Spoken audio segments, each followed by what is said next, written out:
I'm going to read Too Many Tamales by Gary Soto. Snow drifted through the streets, and now that it was dusk, Christmas trees glittered in the windows.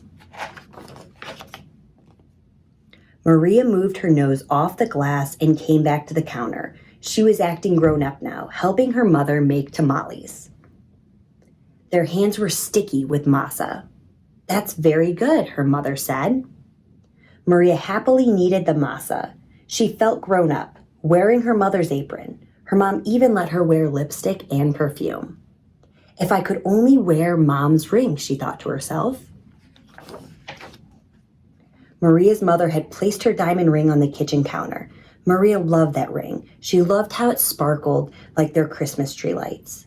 When her mother left the kitchen to answer the telephone, Maria couldn't help herself. She wiped her hands on the apron and looked back at the door. "I'll wear the ring for just a minute," she said to herself. The ring sparkled on her thumb.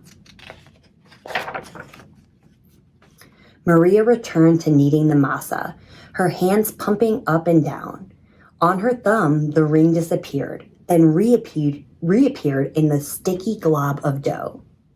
Her mother returned and took the bowl from her. "Go get your father for this part," she said. Then the three of them began to spread the masa onto the corn husks. Maria's father helped by plopping a spoonful of meat onto the center and folding the husk. He then placed them in a large pot on the stove. They made 24 tamales as the windows grew white with delicious-smelling curls of steam. A few hours later, the family came over with armfuls of bright presents. Her grandparents, her uncle and aunt, and her cousins, Dolores, Teresa, and Danny. Maria kissed everyone hello. Then she grabbed Dolores by the arm and took her upstairs to play, with the other cousins tagging along after them. They cut out pictures from the newspaper, pictures of toys they were hoping were wrapped and sitting underneath the Christmas tree. As Maria was snipping out a picture of a pearl necklace, a shock spread through her body. "The ring!" she screamed. Everyone stared at her. "What ring?" Dolores asked. Without answering, Maria ran to the kitchen. The steaming tamales lay piled on a platter. "The ring is inside one of the tamales," she thought to herself. "It must have come off when I was kneading the masa." Dolores, Teresa, and Danny skidded into the kitchen behind her. "Help me," Maria cried. They looked at each other. Danny piped up first. "What do you want us to do?" "Eat them," she said. "If you bite something hard, tell me." The four of them started eating. They ripped off the husks and bit into them. The first one was good. The second one pretty good.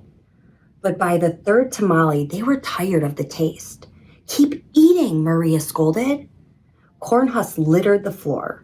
Their stomachs were stretched till they hurt, but the cousins kept eating until only one tamale remained on the plate. "This must be it," she said. "The ring must be in that one. We'll each take a bite. You first, Danny." Danny was the youngest, so he didn't argue. He took a bite. Nothing. Dolores took a bite. Nothing. Teresa took a big bite. Still nothing. It was Maria's turn. She took a deep breath and slowly, gently bit into the last mouthful of tamale. Nothing. "Didn't any of you bite something hard?" Maria asked. Danny frowned. "I think I swallowed something hard," he said. "Swallowed it?" Maria cried, her eyes big with worry. She looked inside his mouth. Teresa said, "I didn't bite into anything hard, but I think I'm sick." She held her stomach with both hands. Maria didn't dare look inside Teresa's mouth. She wanted to throw herself onto the floor and cry. The ring was now in her cousin's throat, or worse, his belly. How in the world could she tell her mother? "But I have to," she thought. She could feel tears pressing to get out as she walked into the living room where the grown-ups sat talking. They chattered so loudly that Maria didn't know how to interrupt. Finally, she tugged on her mother's sleeve. "What's the matter?" her mother asked. She took Maria's hand. "I did something wrong," Maria sobbed. "What?" her mother asked. Maria thought about the beautiful ring that was now sitting inside Danny's belly and got ready to confess. Then she gasped. The ring was on her mother's finger, bright as ever. "The ring!" Maria nearly screamed. Maria's mother scraped off a flake of dried masa. "You were playing with it," she said, smiling gently. "I wanted to wear it," Maria said, looking down at the rug. Then she told them all about how they'd eaten the tamales. Her mother moved the ring a little on her finger. It winked a silvery light. Maria looked up and Aunt Rosa winked at her too. "Well, it looks like we all will have to cook up another batch of tamales," Rosa said cheerfully. Maria held her full stomach as everyone filed into the kitchen, joking and laughing. At first, she still felt like crying as she kneaded a great bowl of masa next to Aunt Rosa. As she pumped her hands up and down, a leftover tear fell from her eyelashes into the bowl and for just a second rested on her finger, sparkling like a jewel. Then Rosa nudged her with her elbow and said, "Hey, Nina, it's not so bad. Everyone knows that the second batch of tamales always tastes better than the first, right?"